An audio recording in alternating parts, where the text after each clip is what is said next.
Good morning. This morning I was going to read Little Emerson. I'm going to continue on the Transcendentalists.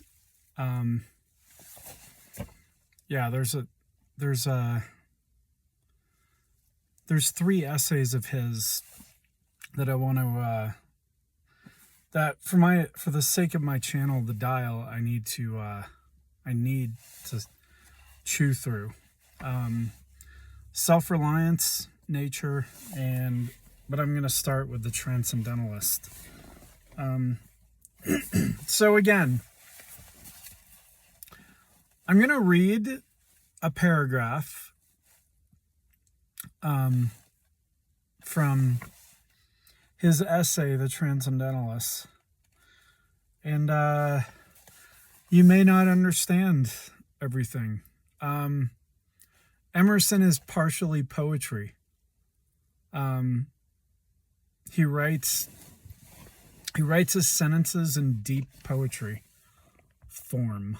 And of course, my phone is...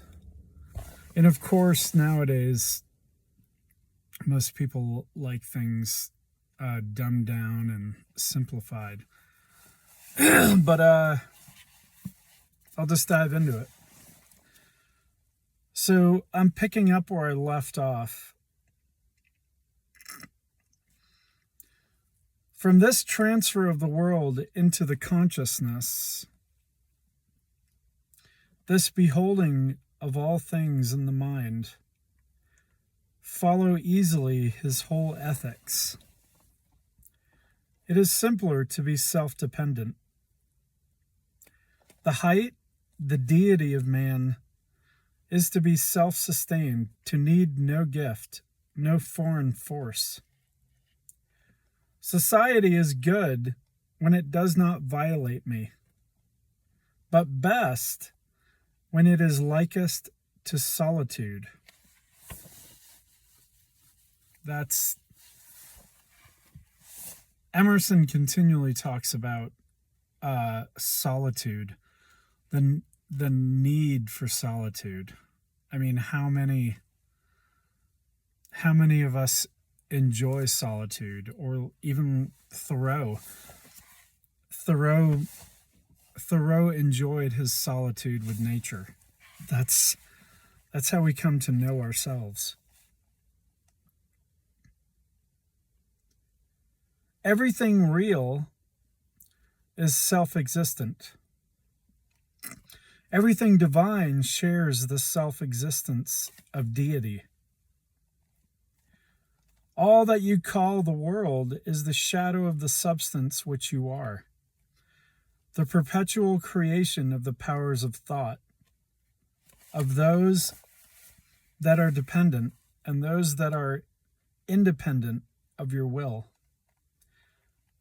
Do not cumber yourself with fruitless pains to mend and remedy remote effects. Let the soul be erect, and all things will go well.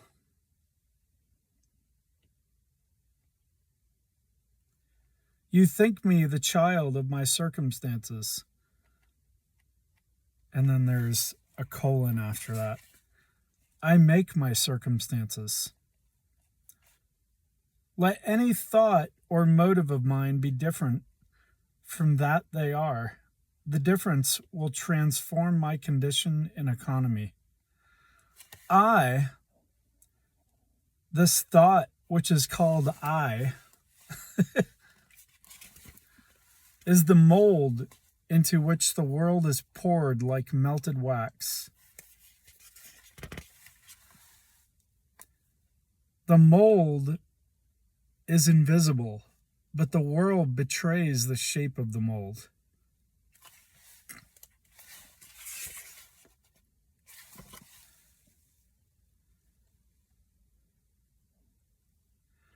I mean, it's deep stuff. These transcendentalists, these true Americans, these were the true Americans who wanted to start a movement like a genuine movement of consciousness and self-discovery and enjoying nature.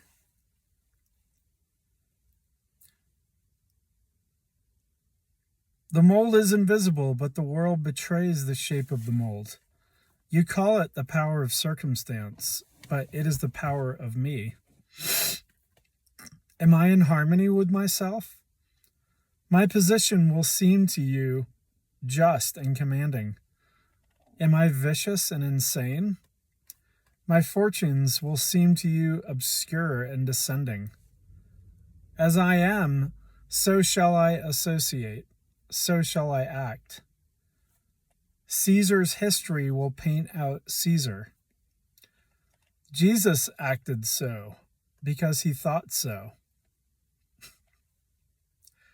I do not wish to overlook or to gainsay any reality. I say I make my circumstance, but if you ask me, whence am I? I feel like other men my relation to that fact which cannot be spoken or defined or even thought, but which exists and will exist. So I'm going to stop there. I mean, reading from Emerson and the Transcendentalists is even thorough, and I hope even to start reading Hawthorne.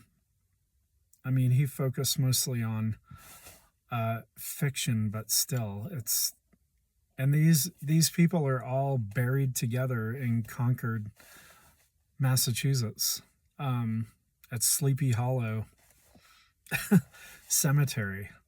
Emerson, Hawthorne, Thoreau,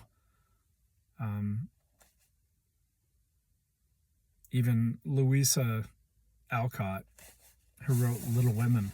So, yeah, there's a lot to appreciate. Have a good day.